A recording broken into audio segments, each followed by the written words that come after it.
Thank you, Sean. Appreciate very much the opportunity to be with you this week, or this weekend anyway, in this series of lessons. I am just getting over a cold. I don't think I'm contagious. I, however, brought my own water in case I run dry. This is the way to stamp out dry preaching. I did. The red light's on. We need more volume. I'm not as loud as I usually am because I'm getting over this cold. I went to the doctor for my well-man checkup, and I've been sick ever since. He gave me a flu shot and a pneumonia shot, so I promptly came down with the flu. Was sick for a week, and then I had a week where everything was okay, and then I came down with this cold. I hope it doesn't turn into pneumonia. At any rate, we will do the best that we can. If I have to slow down and take a little sip of water from time to time, you'll understand why. We started these marriage enrichment seminars a number of years ago because of the importance of the home and the need to help inoculate families against the onslaught of the devil. Satan knows that if he can divide the home, then to that degree he has weakened the local congregation. The church is the bride of Christ. The church is the eternal kingdom, and it shall stand forever. But a local congregation can be weakened and perhaps even go out of existence. I have not made a trip into the ancient lands of the Bible. I have not been to Turkey, and I haven't been to Ephesus or to any of the churches that Paul visited. I haven't been to Troas. Oh, are those churches still there? Likely not. The church can die out in any certain location, but the kingdom stands forever. Daniel chapter 2, verse 44, it is a kingdom that shall not be destroyed. But Satan knows that he can weaken a local congregation if he can make inroads into the family life, into homes in that congregation. And when husbands and wives are not in the right relationship with one another, it's very difficult for them to be evangelistic and to reach out to those in the community. We have come in contact with people over the years. As Sean mentioned, I've been preaching for over 40 years. Actually, I need to update my material. It's about 45 years now. We started in 1966. I'm not very good at math, so you can do the math. We began in 1966, and it wasn't but about 2 weeks into my first preaching job, we moved up to Walden, Colorado, up to a small congregation up in the Rockies. And I was there about 2 weeks, and a couple came to me for counseling. And I asked them, well, how long have you been married? And they looked at me and said, well, we've been married 30 years. I said, I'm 24 years old. You've been married longer than I've been alive. Why do you come to me for counseling? And they said, well, you're the preacher. Oh, well, they didn't mention that in college. They didn't have anything to say about that when I was in school. I didn't realize that was part of the job description, but I found out very early on that people come to seek counsel from the gospel preacher. So I began going to seminars, and I went back to school and got a master's degree. I began building up my library and trying to do the best I could at giving advice to people. And that's all counseling is. Counseling is just advice. Well, as the years went on, we had more and more people coming for marriage counseling. At one time when I was working with the Beltline Road Church in Irving, we were there for some 8 years. I had at one point 12 families in counseling at one time. And that got to be a rather heavy load. And I talked to some of the professional licensed counselors in the area. And they said that's pretty much a full-time load. One fellow told me that if he had 16 couples, he would make a very good living at $125 an hour, what he was charging.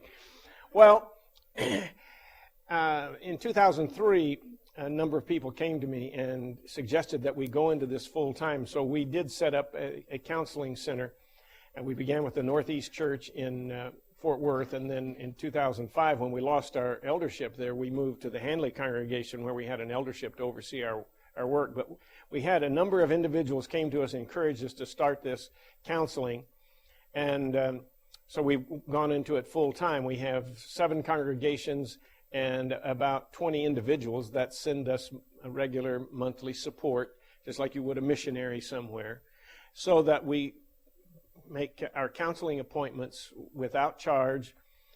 We set appointments in Garland, in Grand Prairie, in Keller, in Cleburne.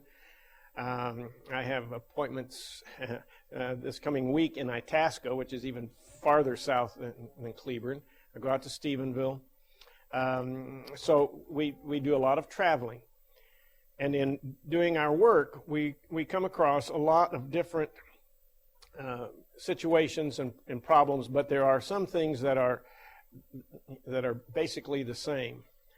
And what we try to do in a seminar like this is to cover a number of areas that we would perhaps cover in premarital counseling, in doing counseling with individual couples, but we're not going to be able to deal with specific problems. Now, I like a small group like this because we can, at appropriate times, have some questions. Now, the way we'll do the seminar, we do 2 lessons on Friday night. Tonight we're going to talk about love on the rocks and what happens when love dies. The first lesson is rather negative in nature. Now, after we paint this really terrible, bad picture, then we move to the positive, and the rest of our lessons are on a positive note. And then we talk about marriage matters and marriage at its biblical best. In our second session tonight, we'll have the first session, we'll have about a 15-20 minute break, and then we'll come back for the second session, and we'll have you out by 9 o'clock. And probably, we might get in the last couple of innings of the ball game. Who knows? If it goes like last night, you won't miss much. But the second night, we're going to talk about the things that make marriage last, and some communication principles. On Sunday morning for the Bible class, we're going to talk about some parenting pointers from the book of Proverbs. And this lesson will be not only for parents, but for grandparents as well. And we'd like to have our young people in there. And although we give away some of our secrets of parenting, you young people need to have those in mind for the time when you become parents. And when I say that to teenagers, that their mouths fly open and they think, uh-oh, that could happen to me. So we'll talk about parenting issues. Then on Sunday morning for the Bible lesson, we'll talk about a Christian home, and then we wind up on Sunday evening with a very challenging lesson on what children need. There are a lot of things that children want, but what do children need? And we're going to look at God as a parent. And as we look at how God parents, we see what His children need, exactly what our children need. Now, love on the rocks. Why divorce is a problem. Someone has said there are 2 types of people in the world: those who love Neil Diamond and those who don't. So if you don't know who Neil Diamond is, maybe you're in a third category, ignorance. But Neil Diamond had a very popular song called Love on the Rocks.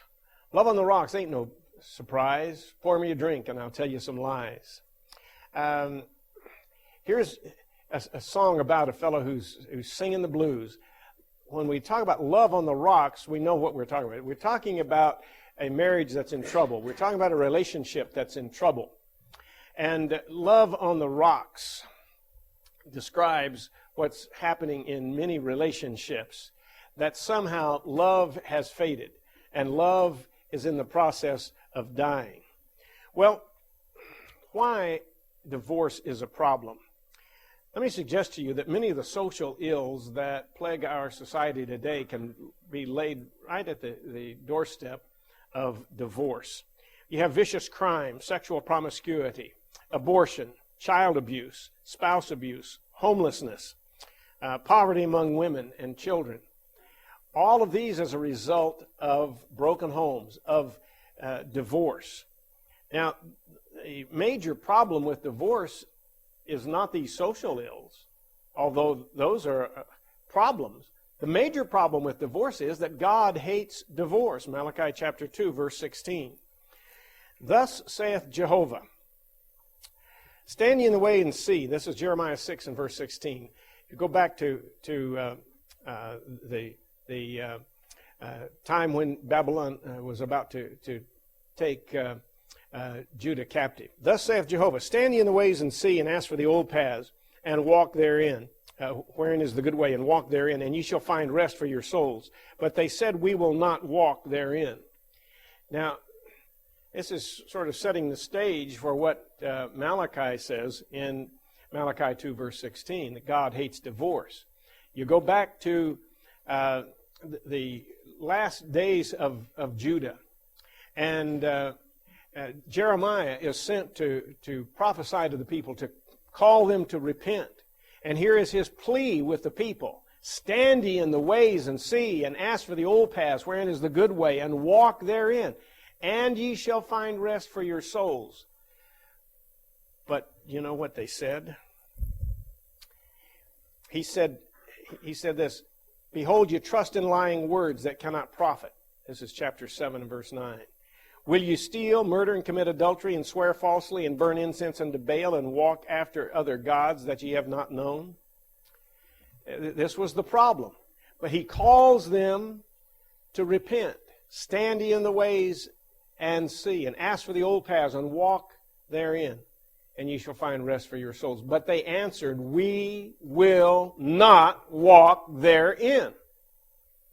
They were like a lot of people today. They want to remove God from the public square. They want to remove God from their lives.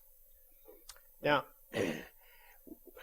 when you go home tonight, you might want to read up on Jeremiah. Read these chapters in Jeremiah, and then skip over to Ezekiel. We're going to close out Sunday night with some passages from Ezekiel, chapters 6 through 8. But here is the problem. These people, notice what they were doing. He says, will ye steal, murder, and commit adultery? Now, the marriage relationship has always been sacred to God from the day God instituted marriage in the garden to this very good day. These people are going to lose their kingdom. Babylon is going to come in and destroy their city and destroy their temple and take the people captive. Read the last few chapters of 2 Kings and read of the destruction and the siege of the city. And you read Jeremiah and you read the book of Lamentations, and then compare what Josephus says about the straitness and the siege of the city of Jerusalem. And the things in the city got so bad that women were eating the flesh of their own babies. It was a terrible time. Why? Here's why. Will you steal, murder, and commit adultery, and swear falsely, and burn incense unto Baal, and walk after other gods that ye have not known?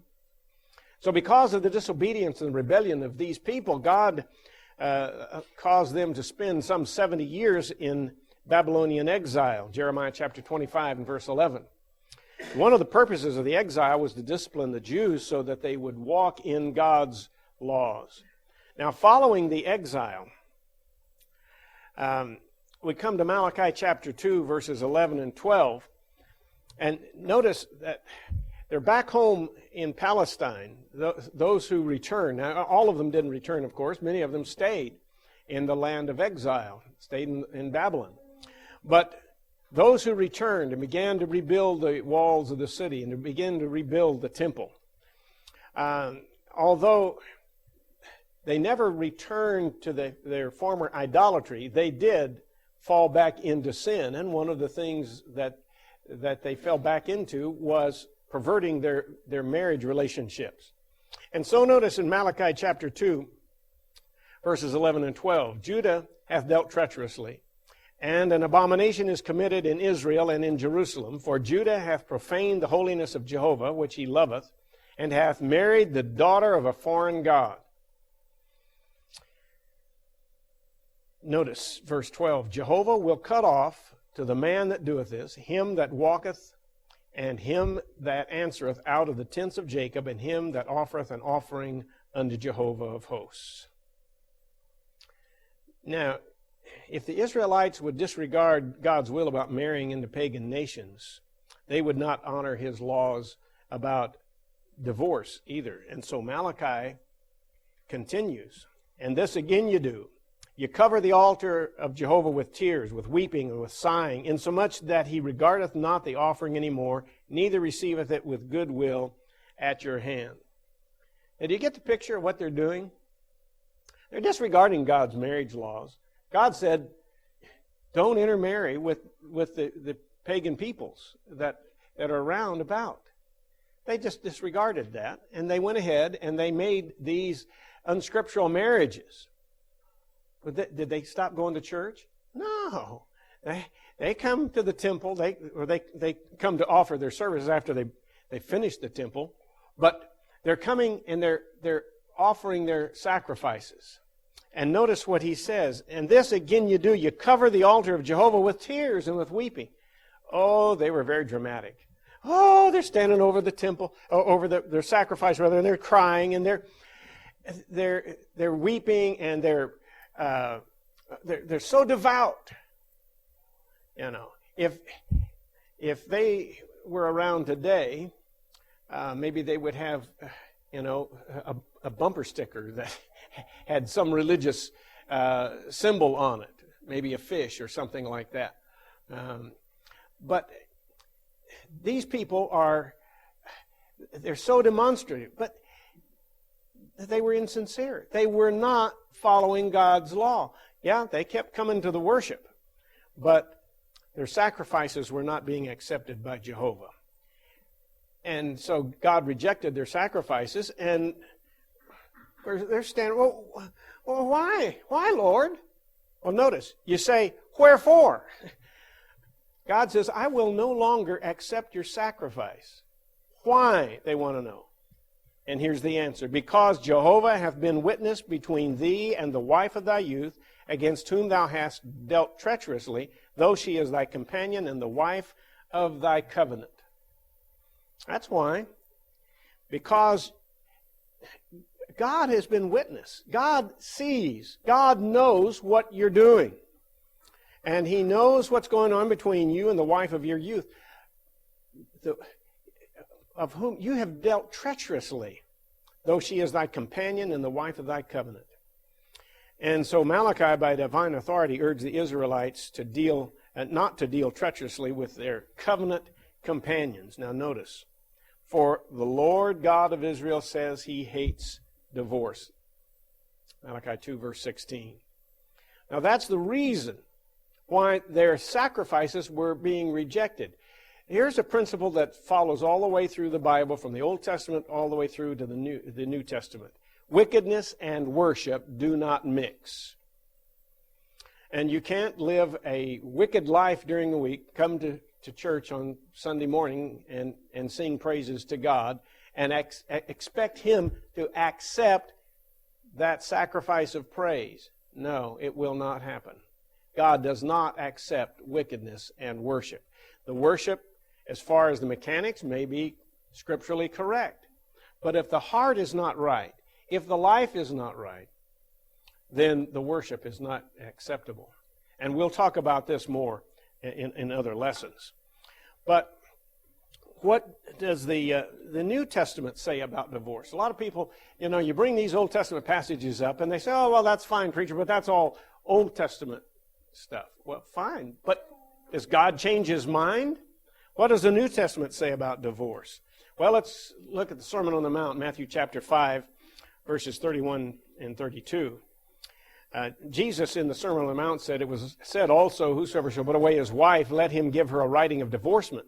But I say unto you that every one that putteth away his wife, saving for the cause of fornication, maketh her an adulteress, and whosoever shall marry her when she is put away, committeth adultery.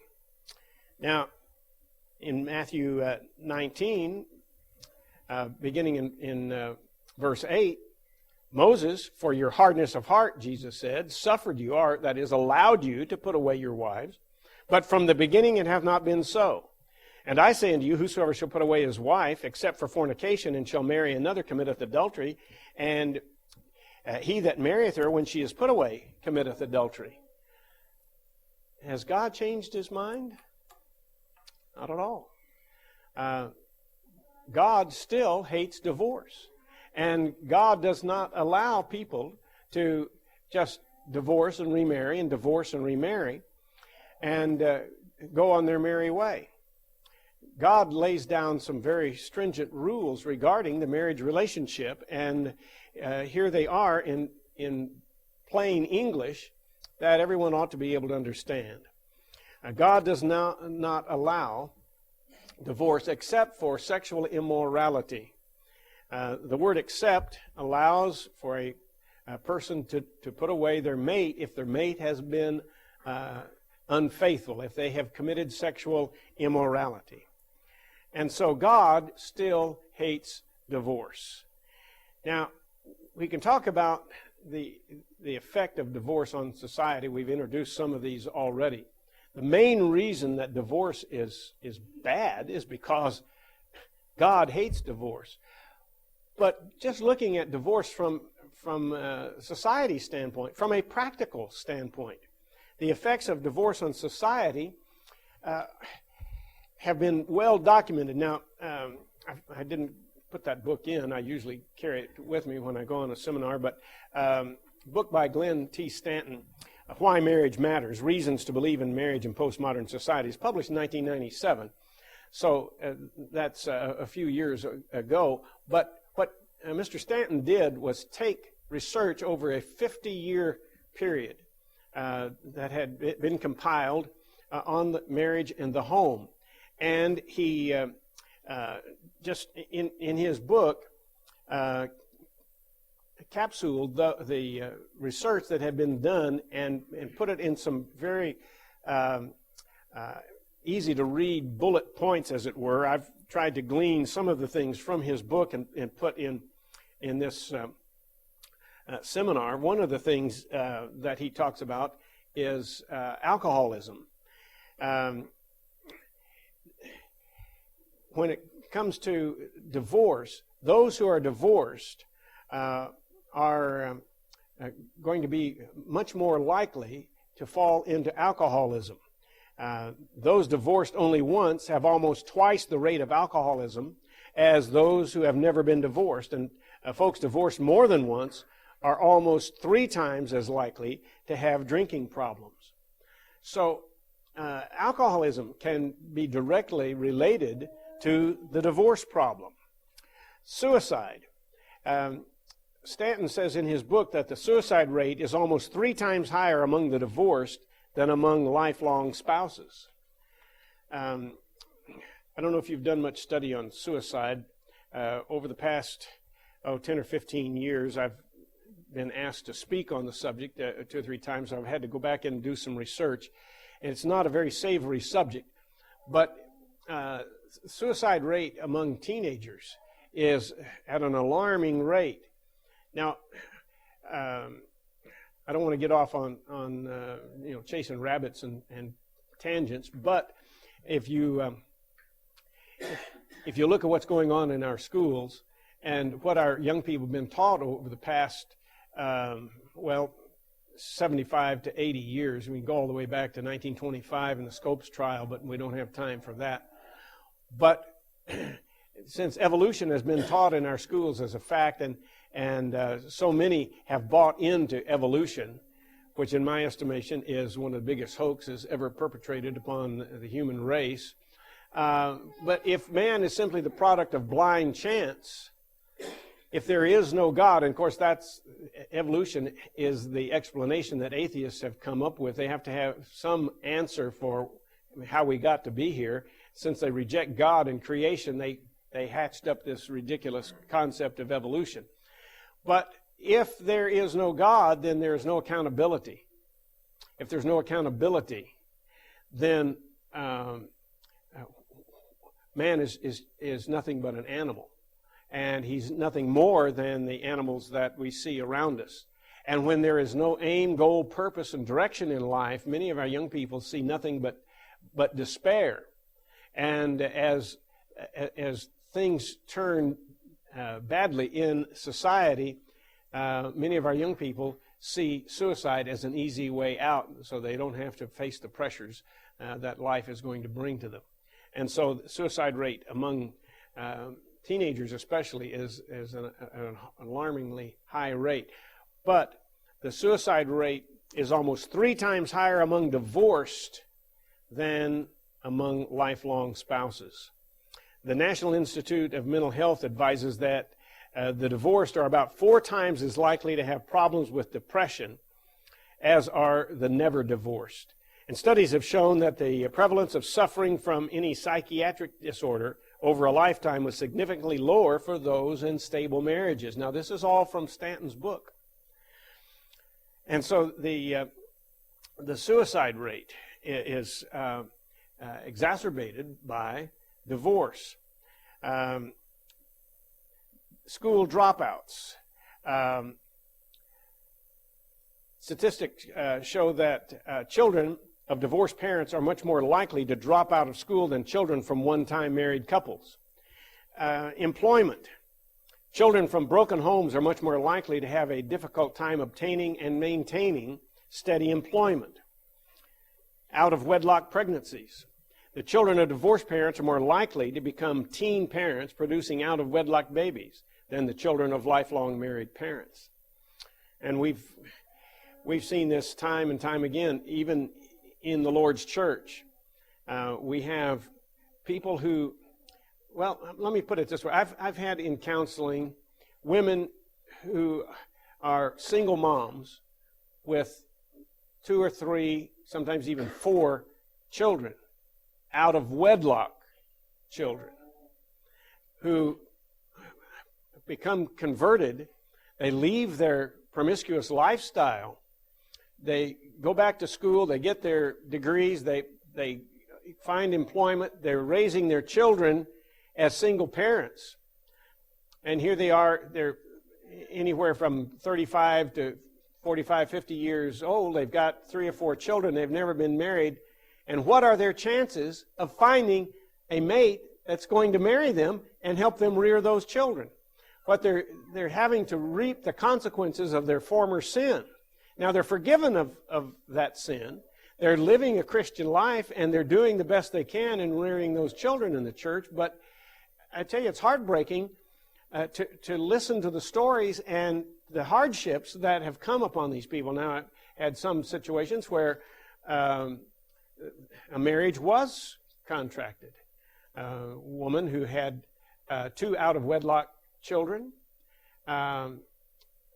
after she turned her life around, repented of her promiscuous lifestyle, came back to the church, found a Christian mate whose wife had died, and so they were both eligible to be married.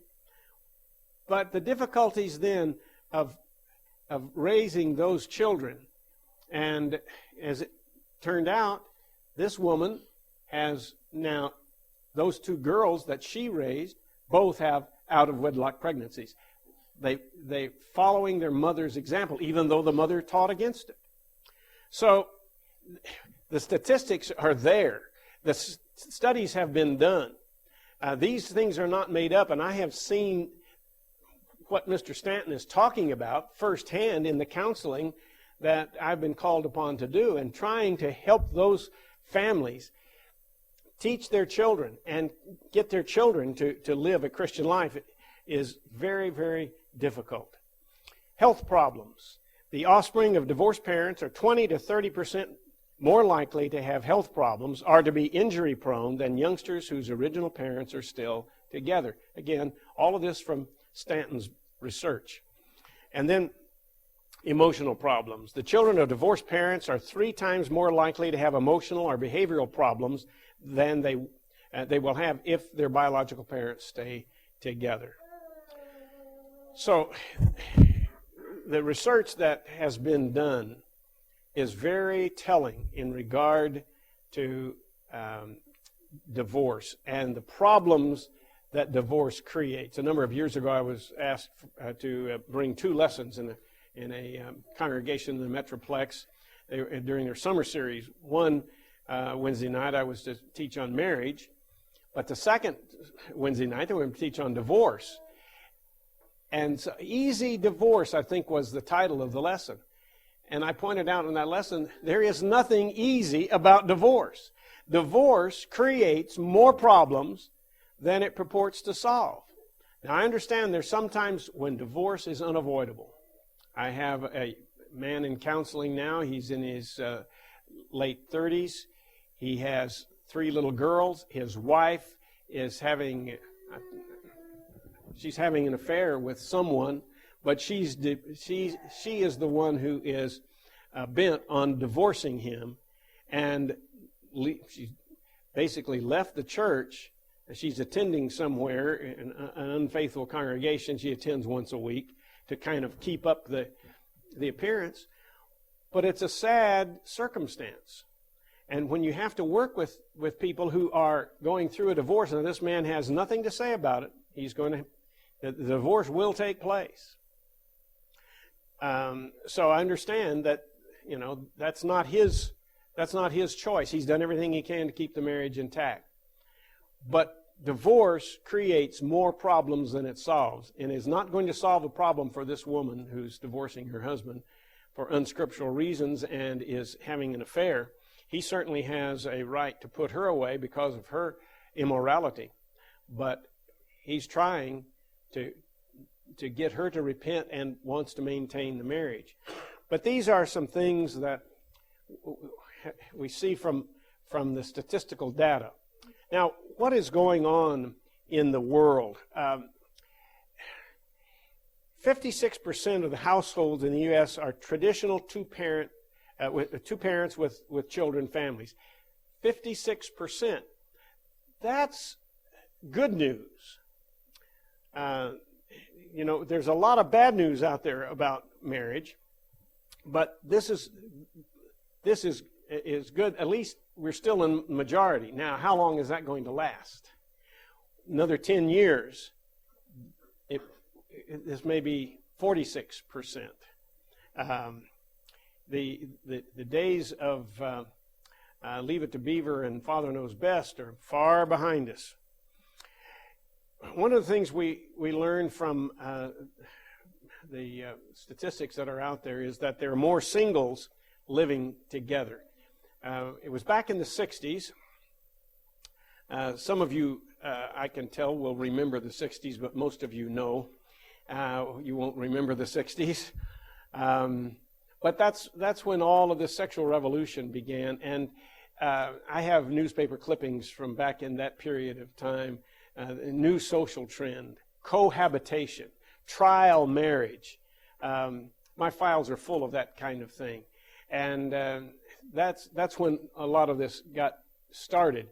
And it has continued until there are more singles living together without benefit of marriage in what we call cohabitation than at any other time. Now, here's an interesting statistic. The age for first marriage today is higher than it used to be. It's 26.8 for men and 25 for women. Let me just illustrate the difference. My mother and father were married in 1926. When my father died, they had been married for almost 73 years. Now, mother was 16 and dad was 20, almost 21. That was a different age and time.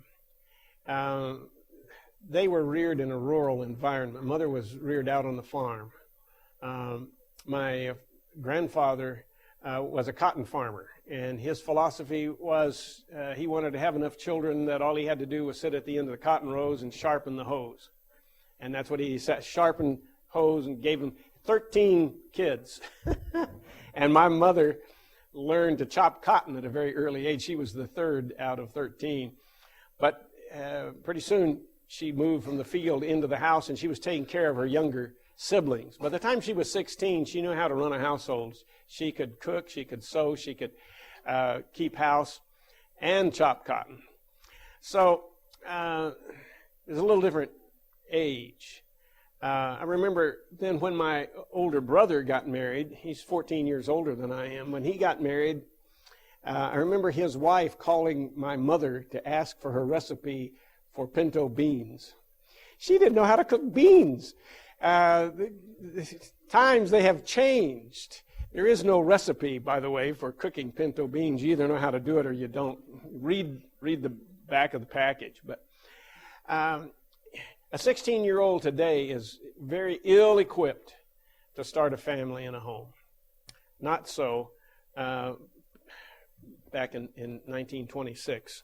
Well, good news is that people are waiting later. We have 3 children. Our oldest is 43. Matt is mentally handicapped and will never be married. At least we hope not. So he's in a board and care home down in Arlington. And then we have 2 daughters. And we have a daughter that's 40, and she's married and has 2 boys, age 11 and 8. And then our youngest daughter is 34, and she has a little boy, 3 years old, and then she's expecting their second child on 11/11/11. Found out today that's Veterans Day. So at any rate, our oldest daughter was 28 when she got married. The youngest one was in panic mode. She was approaching 30 years of age. She wasn't married. I told her, look, honey, don't worry about it. If you're not married by the time you're 30, I'll throw you a surprise wedding. She got engaged on her 30th birthday. But the trends are the kids are waiting longer and older, and that's a good thing because they need to have some maturity. Well, what else is going on in the world? The divorce rate in America for first marriage versus second or third marriage. 50% of first marriages end in divorce, 67% of second marriages, and 74% of third marriages end in divorce. And that's according to Jennifer Baker of the Forrest Institute of Professional Psychology in Springfield, Missouri. I got that off the internet just this past week. So the statistics are holding pretty true, 50% of first marriages. But look what happens after that divorce takes place. 67% of second and 74% of third marriages end in divorce. So the divorce rate seems to be leveling off in our country about 50%. Yet divorce is still a serious problem even among God's people. Now, here's one reason why I like to use cartoons, because I believe the comic strips really tell us what's going on in the world. And here's Bizarro, if you can see that. Do you, Ashley, promise to change Mike into the man you've always dreamed of or die trying? So many people go into marriage thinking that they're going to change their mate. That doesn't usually happen. Now, from the Wall Street Journal, we get this attitude that some people bring into marriage. Well, I'll give it a try. No, this is not commitment. We'll talk about it later. Well, love on the rocks, or how love dies. Those who have studied the subject have they have identified 5 stages of marital death. And we're going to just try to put some bullet points up here on how love dies. Stage 1 is what we call disillusionment. Stage 2 is hurt. Stage 3 is anger. Stage 4 is ambivalence. And stage 5 is the actual death of love. Well, first of all, stage 1, disillusionment. What happens so many times in marriage is that people come into marriage with some rather unrealistic expectations, and that's one reason why we insist on premarital counseling before we perform a wedding ceremony for anyone, is to help get those unrealistic expectations down to a realistic level. And so when our expectations are unfulfilled, then there are feelings of disappointment, and there are hurt feelings. We begin to place the blame. Now, he's not doing things like I thought he would. He's not treating me the way I thought he would treat me, and he must not really care about me. So we begin to get disillusioned, and our feelings get hurt. We begin to place blame. If he hadn't done this, or if she hadn't done that, or if she would only do this, or if he would only do that. Well, that leads to hurt feelings because we think that the other person is not caring. They're not treating us like we think that they should, and so our feelings are hurt. There is a loneliness and a sense of loss. This isn't what I bargained for. This isn't the way I thought things would be. And so they begin to think, well, I must not be important to my spouse. I don't know why he treats me this way. And so they begin to try to change the other person. Well, why don't you do this? And why don't you do that? And so the arguments begin. And so in order to break that kind of pattern, if you find yourself in that pattern, don't use the word you. That's an attack word. Don't say you always do this or you always do that. But if you will use the word I and say, I need this, if you will explain to the other person, I need you to do this for me. I need, and express it that way rather than attacking them. You haven't done this or you haven't done that. Well, hurt feelings cause anger. Anger is usually the result of hurt feelings, of fear or of frustration, or a combination of those. But when people begin to think that they're not important, their feelings are hurt, and then there's a bitterness, a resentment that sets in, and then indignation. That's a big word that speaks about being angry. And so the anger sets in, and there's a bitter bank of negative feelings that builds up within the individual. And then the thoughts go like this: well, maybe I'm falling out of love. Maybe I've married the wrong person. And so the angry spouse then generally withdraws, and you have a breakdown in communication. And there is a withdrawal emotionally, there's a withdrawal physically, and so we get to stage 4, which is ambivalence. And that is a simultaneous attraction and repulsion from the other person. We're kind of on a roller coaster in that stage. The feelings range up and down: love to hate, hate to love. People are in great turmoil in this stage. And they begin to become indecisive. Well, should I work on this relationship or should I give up? And here's where many people think, well, maybe I ought to go see a lawyer. What about divorce? Rather than seeking counsel, rather than trying to change themselves, they think about divorce. That's the easy way out. And then stage 5 is the actual death of love. The feelings are feelings of indifference, of detachment, of apathy. And people begin to think that nothing is going to help. There's nothing we can do to salvage this. Everything's gone.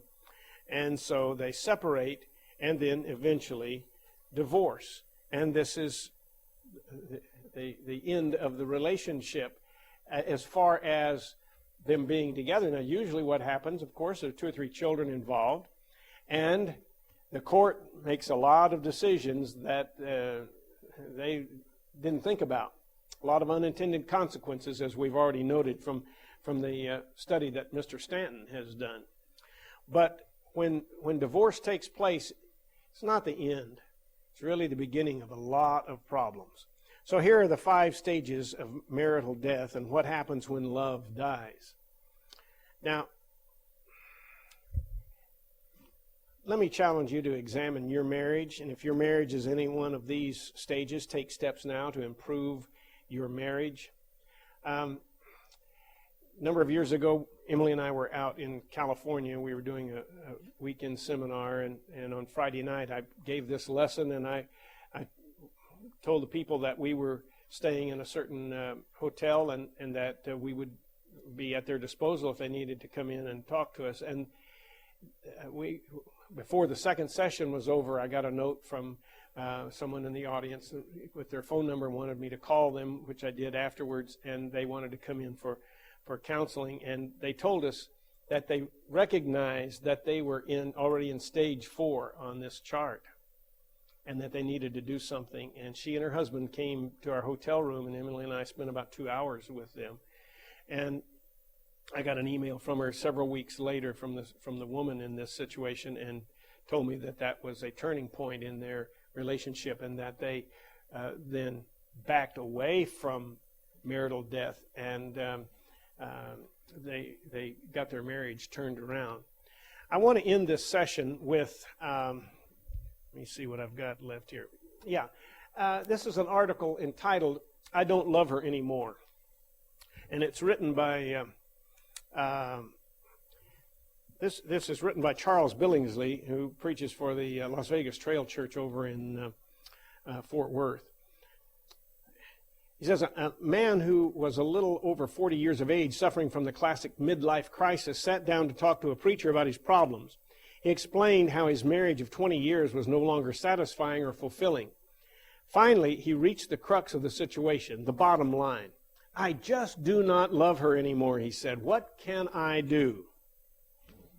Yeah, what should I do? I don't love her anymore. Well, after a few moments of reflection, the preacher said decisively, "As I see it, you have only one option." The man perked up with anticipation. Was the preacher going to suggest a divorce? Would he be free to pursue the thrilling lifestyle of the younger generation that he had come to admire? Would this be his chance to regain his fleeting youth? What was the preacher's advice? The sagely advice of the preacher was, seems to me, that the only thing left for you to do is repent and start loving her again. Oops. Wasn't what he expected, was it? So often we hear of married couples who complain that they have fallen out of love, and that's so sad, but it happens. The real issue is, what do you do when you realize that such a situation exists? The world, with its unconcern for God's will, says, leave that marriage and get on with your life. That's just one of those things that we cannot help. The Bible, on the other hand, says the same thing that it has always said. Husbands, love your wives, Ephesians 5:25, and wives are to love their husbands, Titus 2, verse 4. It is essential that we note that these are not just suggestions, they are commands. To fail to love your mate is to commit sin, and sin always requires repentance if there is to be forgiveness, Luke 13:3. Be careful, however, not to confuse the command love with shallow infatuation that soon fades, or the erotic love that exists conditionally. The love that God commands husbands and wives to have for their mates is far more than these. The love God commands husbands to have for each other husbands and wives to have for each other is a sacrificial love of choice and intention that seeks the interest of the one loved more than self. It is the kind of love Jesus has shown to us, Ephesians 5:2. Such love is kind and patient, never jealous, boastful, proud, or rude, isn't selfish or quick-tempered, doesn't keep a record of wrongs that others do, rejoices in the truth but not in evil, is always supportive, loyal, hopeful, and trusting, never fails. 1 Corinthians 13:4-7. Being in love with one another will continue to exist as long as married couples give to one another the love that God commands. So this is the end of session 1. Our next session, Making the Best of Marriage, will come about in about 15-20 minutes. Let's take a little break. You have some this way. All right. this way. So you are dismissed.